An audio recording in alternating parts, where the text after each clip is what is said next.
became a busker about exactly 1 year ago. It was actually quite a funny story. I got £50 from my mum, and then I lost it on the bus. And this was when I've been playing the guitar for about 4 years at this time. And I thought that was meant to be my money for the month, and I thought I needed to, I couldn't tell her, and I needed to sort of make that money back. So I went to Lewisham Shopping Centre, sat there for like half an hour. I ended up making about £10 in half an hour, which I thought was quite good.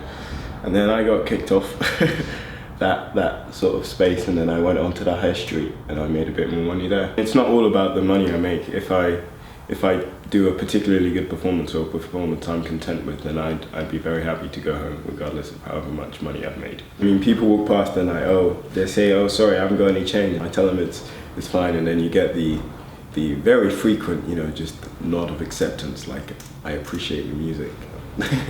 and then I say thank you, and it's just a nice moment. I started writing songs a while ago, so I have about 3 albums worth of songs, but yeah, I would like to actually play some of my songs while I'm busking. I think that would be nice. A few weeks ago, I was actually busking in Lewisham for about 4 hours, and me and my friend, we made £240, which is the most we've ever made in one sitting. I don't know why we went on for 4 hours. We can feel our fingers by the end of it. I think one thing about it that makes it kind of fun, but also dangerous, is that it's so inconsistent. So, I mean, I'm truly at the mercy of the generosity of everyone around me. Yeah, which is very humbling, but it's quite nice.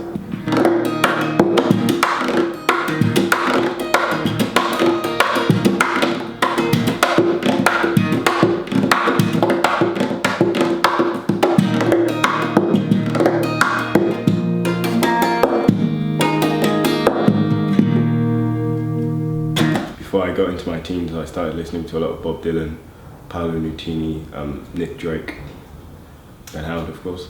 I was at Oxford Street about a week ago, and I met this guy who said he was busking, and he was a very good busker, and he said he'd been to court 4 times because he'd been busking, and I think that would be the one thing that would make me quit sort of getting in any kind of legal trouble. Quite a few police officers have threatened to arrest me because it is an arrestable offence. Oh well, they say it is. It's sort of a grey area.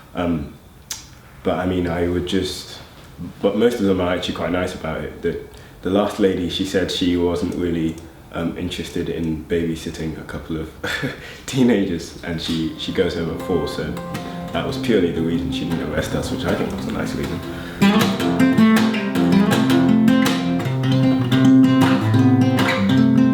It started becoming slightly tedious, I think maybe a few months ago, but then something quite remarkable happened. I was busking in Peckham, and this guy, he walks past me and he says he likes my sound, and he asks if he can go home, get his saxophone and play with me. I'm like, sure. I keep playing there for like 10 minutes, and then he comes back and he's the best saxophone player I've ever seen. Like, he's unbelievably good. And he's so young, and he goes to the Brit school, and he's so talented, and we've done so much work with each other now. Away from us now, oh, further away from us now. My goal would probably be just playing music full time and being able to live off that.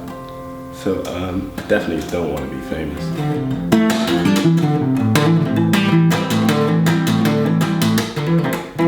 That was part of what made busking so appealing to many people, the fact that it was sort of, it was sort of edgy, and it was sort of not really legal, but it wasn't completely illegal at the time, or now I don't think it is. Yeah, so it's a very it's a grey area in terms of the law, and it's nice to sort of exploit that in a way and do something that is both lucrative, fun, and looks pretty cool to tourists and other people.